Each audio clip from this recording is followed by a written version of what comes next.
Hello बच्चों, मैं doctor Sunita Nandal कक्षा 12th के लिए अभिव्यक्ति और माध्यम जो पुस्तक है उसका चैप्टर लेकर आई हूँ, कैसे बनती है कविता। एक वीडियो में हम पूरा चैप्टर कर चुके हैं पहले। बहुत ही आसान है, कैसे बनती है कविता, क्या है कविता में छंद, क्या है बिंब, क्या है कविता की संरचना, कैसे होती है कविता के घटक कौन से हैं, ये सब चीज़ें हम सीख चुके हैं। आइए इसका पाठ से संवाद करते हैं कि आपने अनेक कविताएं पढ़ी होंगी, उनमें से आपको कौन सी कविता सबसे अच्छी लगी, लिखिए। ये भी बताइए कि वो कविता अच्छी क्यों लगी।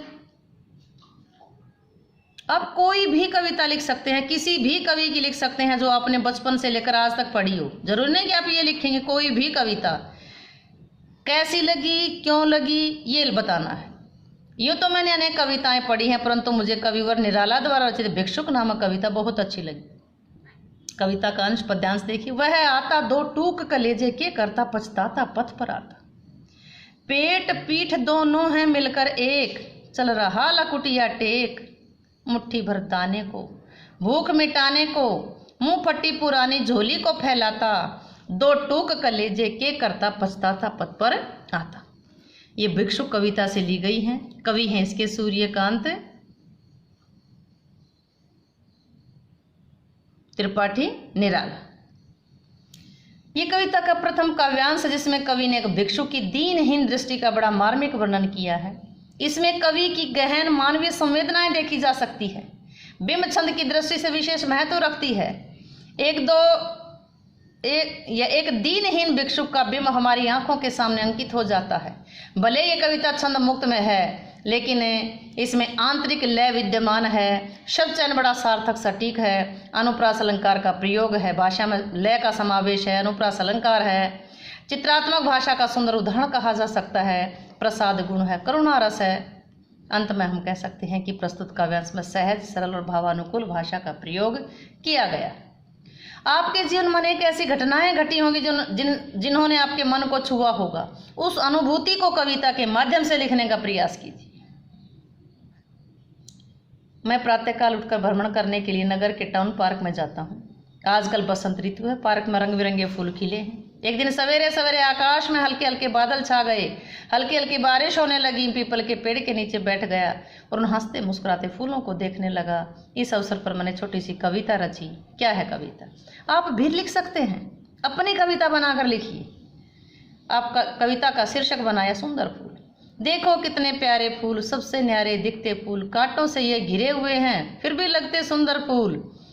सर्दी गर्मी को ये झेले भ्रमर सदा, इनसे खेलें मुरझाए या खिले हुए हों, सबसे आंख मिचोली खेलें। बसंत ऋतु में खूब ये खिलते, घर आंगन में सुंदर लगते। झाड़ी हो या कांटेदार पेड़, फूल सदा हंसते रहते। तो ये तुकबंदी है, आप भी बना सकते हैं। आपने अपने बुक में एक पाठ है, पढ़ा होगा, जो एक छोटा बच्चा, 5वीं कक्षा का बच्चा पशु चराता है और अपनी भैंस पर ही लिखता है। वो कविता लिखनी शुरू कर देता है, तुकबंदी करता है। भैंस चराने जाता है, खेत में पानी लगाने जाता है तो जोर जोर से कविताएं लिखता है। वहीं से वो सीख जाता है। शब्दों का खेल। अगला शब्दों का खेल परिवेश के अनुसार शब्द चयन, लय, तुक, वाक्य संरचना, यति, गति, बिंद, संक्षिप्तता के साथ साथ विभिन्न अर्थ स्तर आदि से कविता बनती है। दी गई कविता में इनकी पहचान कर अपने शब्दों को लिखें। एक जनता का दुख एक, हवा में उड़ती पताकाएं अनेक। देव दानव क्रूर स्थिति, कंकाल बुद्धि, मजूर घर पर। एक जनता का अमरवर, एकता का स्वर, अन्यथा स्वातंत्र्य इति, यानी कि नहीं तो स्वतंत्रता का समापन। शमशेर बहादुर ने लिखी। एक जनता का दुख एक, इस पंक्ति में शब्दों का सुंदर खेल देखा जा सकता है, परंतु कवि ने परिवेश के अनुसार ही शब्दों का चयन किया है। दूसरा, कवि ये कहना चाहता है कि वर्तमान भारत में सारी जनता महंगाई, बेरोजगारी के कारण अत्यधिक दुखी है, लेकिन देश में अनेक राजनीतिक दल अपनी अपनी झंडियां, अपने अपनी पताकाएं फहराते हुए गरीबी दूर करने का दावा करते हैं। ये सभी दल अपने अपने घर भरने में लगे। तीसरा, कविता छंद मुक्त है, परंतु इसमें लय और तुक का निर्वाह हुआ है। एक जनता का दुख एक, यानी कि हवा में उड़ती पताका अनेक। वाक्य में संरचना से के सुंदर उदाहरण हैं। इसमें यति, गति, बिंब, विधान भी देखा जा सकता है। हवा में उड़ती पताकाओं का बिंब हमारे मन में अंकित हो जाता है। सारी कविता में संक्षिप्तता का निर्वाह करते हुए समसामयिक अर्थ की सुंदर अभिव्यक्ति की है। ये कविता वर्तमान लोकतंत्रात्मक व्यवस्था पर करारा व्यंग्य भी करती है।